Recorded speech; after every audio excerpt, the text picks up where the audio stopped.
नहीं था, ये तो पैराशूट हुआ। और आपको पता है कौन पैराशूट करते हैं, जिनको मैं फिर जरा फिजिकल डिसिप्लिन में लाना चाहता हूँ। और मैं भी हर दफा यही कोशिश करता हूँ, फिर एंड में फिर वो उसका अंजाम कुछ इसी तरह का होता है कि फिर तकलीफ उठानी पड़ती है। ये अल्लाह का काम है जी। तो मैं जाऊंगा जी अगली अगली टीयर में। मोस्ट लाइकली, मैं लाउड थिंकिंग कर रहा हूँ कि मोस्ट लाइकली, मैं टाइम भी आप बहुत काम करना पड़ता है चीजों में, तो टाइम कंज्यूमिंग होता है, तो मैं मोस्ट लाइकली अगले टीयर पे लेके जाऊंगा 2-3 इशू, लेकिन मेजर इशू उन्होंने अपनी सरेंडर की है। ठीक है, बिल्कुल ठीक है। अब उन्होंने ये जरा आप जिस तरह से कहा आपने करते हैं, उन्होंने अब वहां पे कोई कालों वाली जो फैक्ट्री है वहां पे भी राब्ता कर लिया है। तो अल्लाह आपको जिंदगी सेहत दे, जिस तरह आप मुश्किल वक्त देते हैं, इसमें कोई शक नहीं है सर। अच्छा सर, ये भारत के साथ खुफिया मुज़ाकरात भी चल रहे हैं, सीज फायर भी हो गया है। दूसरी तरफ इमरान खान साहब फरमाते हैं कश्मीर का मसला हल हुए बगैर भारत से कोई बात नहीं करेंगे। क्या कश्मीर का मसला हल हो गया है? देखिए, इसमें 2 पॉइंट्स हैं संदेला साहब आपने जो रेज किए हैं। एक तो ये है कि जी बैकडोर जो चैनल की आप बात कर रहे हैं, जो कि आप करीबन सबको पता चल चुका है कि 20 से 18 में हमारी गवर्नमेंट के जाने के बाद या उससे जरा पहले जो भी है, इन्होंने खुफिया एजेंसी ने इंडिया की एजेंसी के साथ अपने राब्ते और अपनी बैकडोर चैनल पे कम्युनिकेशन शुरू कर दी। जब एक इलेक्टेड प्राइम मिनिस्टर करता है और एक बाइज्जत तरीके के साथ दूसरे मुल्क का प्राइम मिनिस्टर वाजपेयी है वो पाकिस्तान आता है, तो उसको तो बड़ी नफरत की निगाह से देखा जाता है, उसके खिलाफ पब्लिसिटी की जाती है। जब नरेंद्र मोदी जो है वो शॉर्ट नोटिस के ऊपर रिक्वेस्ट करके एक जेस्चर के तौर पे, जैसे जयाउल हक चले गए थे क्रिकेट देखने, तो वो फोन करके पाकिस्तान आते हैं और लाहौर में लैंड करते हैं चंद घंटों के लिए, बड़ी शॉर्ट ट्रिप होता है, उसको हम खूब पब्लिसिटी करो उसके खिलाफ, प्राइम मिनिस्टर के खिलाफ जी वो इंडिया के एजेंट हो गए और ये हो गया और वो हो गया जी, हमें पता ही नहीं है। भाई आपने किससे ऑथराइजेशन ली सारा काम करने के लिए? ये फिर बंद कर नहीं है फिर प्राइम मिनिस्टरशिप और ये हुकूमत और सारा। अगर आपने ये काम करने और ना आपने अवाम को एतमाद में लिया, ना आपने हुकूमत को एतमाद में लिया, तो आप ये काम आप कर रहे हैं। एक तो ये होगी बात। तो ये बहरहाल ये एक बड़ा टची सब्जेक्ट है और इस पर बहुत बात हो सकती है किसी वक्त। जो दूसरी बात की वो इससे भी ज्यादा यानी अजीब किस्म की बात है। किसको माना जाए? क्या वजीर खारजा की बात को माना जाए या इमरान न्याजी की बात को माना जाए, जो वजीर आजम बने बैठे हैं सिलेक्ट होके? अब इनके बयान से क्या ये नूरा कुश्ती है, आवाम को बेवकूफ बनाते हैं कि जी good good cop bad cop? भाई आपने सबसे पहले तो ये है कि आपने कश्मीर के लिए कुछ नहीं किया। जब इन्होंने हड़प किया 370 आर्टिकल को खत्म किया और फिर 35A में जो कुछ उन्होंने किया अपने अपने आइन में, तो उस वक्त तो अब नहीं। और इंडिया ने हड़प कर लिया।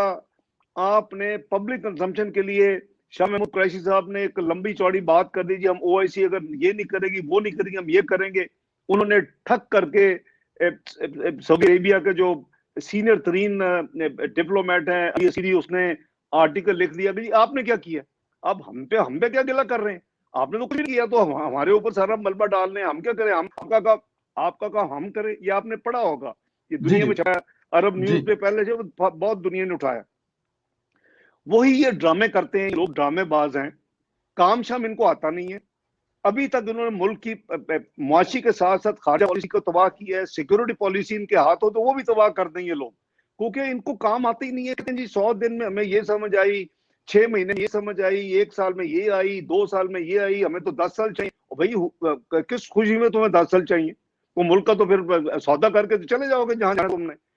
तो ये आप जो चीज को कोट कर रहे हैं, ये तो बैकग्राउंड है। इन्होंने ये जी किया जी, हम 1 मिनट खड़े होंगे और ये करेंगे। और वो भी सुना है कि वो घड़ी छड़ी भी जो लगी थी 12 बजे खड़ा हो, वो भी सारा खत्म हो गई है, वो भी किसी उतार लेंगे। ये असल जो इशू है कि इनका वजीर खारजा बयान देता है कि 370 जो उन्होंने जिसको खत्म किया आर्टिकल को, जिसके तहत उनकी जो इंडिपेंडेंट ऑटोनोमस बॉडी थी, उनका स्टेटस था, और वहां कोई और आप उनको वो नहीं कर सकते थे लोगों को माइग्रेट, ताकि उनकी जो उनकी जो डेमोग्राफी हो चेंज ना हो, और उनके जो यानी पॉपुलेशन जो है वो ना चले जाए आहिस्ता माइनॉरिटी में जो मुसलमान हैं।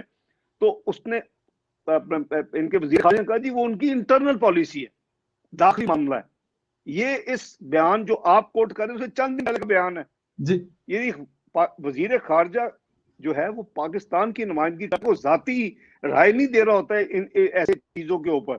वो मुल्क की पॉलिसी को, जो कि बिहाइंड द सीन, जो कि प्राइम मिनिस्टर ऑन बोर्ड होता है, जो कि हुकूमत ऑन बोर्ड होती है, और वो उसके भी पे ये बात कर रहा होता है। वो ये कह रहा है, जब उसकी रिएक्शन दुनिया ने दी, जब अवाम ने उस पर रिएक्ट किया, जब लोगों ने बुरा भला कहा, लान तान की, फिर ये आराम से आते हैं और फिर कह देते हैं जी कि उससे बात नहीं करेंगे जब तक मामला हल नहीं होते। तो ये अजीब किस्म का इनका है जी डबल स्टैंडर्ड और यू टर्न, सब चीजें कंबाइन करें तो ये बीच में यही निकला जो कुछ कर रहे हैं हर चीज के ऊपर, बीच में यही निकला। अच्छा, इसी सिलसिले में जो आर्मी चीफ ने कुछ 35 एंकरों से मुलाकात भी की थी, आपका भी जिक्र उसमें हुआ, कुछ मईशत का जिक्र किया गया, कुछ कोई वेस्पा का जिक्र। उस मुलाकात पर क्या कहेंगे? आपके बारे में भी बहुत बातें हुई वहां पर। मैंने जी उसका सैर असल जवाब दे दिया हुआ है संदेला साहब। विद इन 2-3 डेज मैंने दे दिया था। मैंने इंतजार किया था कि अगर को मिस कोट हुआ, एक तो ये है कि जो भी थे 25 थे 30 थे, मुझे नहीं पता जो सहाफी का नंबर था, तो उसमें से मेरा ख्याल किसी ने उसको बाय नहीं किया, क्योंकि बहुत चीजें लोगों ने लिखी, एक सिर्फ सहाफी थे जिन्होंने ये लिखा। और मैंने 2 दिन इंतजार किया कि अगर उन्होंने रिफ्यूट करना कर लें, और मैंने उसका बिल्कुल भरपूर तरीके से फिर मैंने जो चाहिए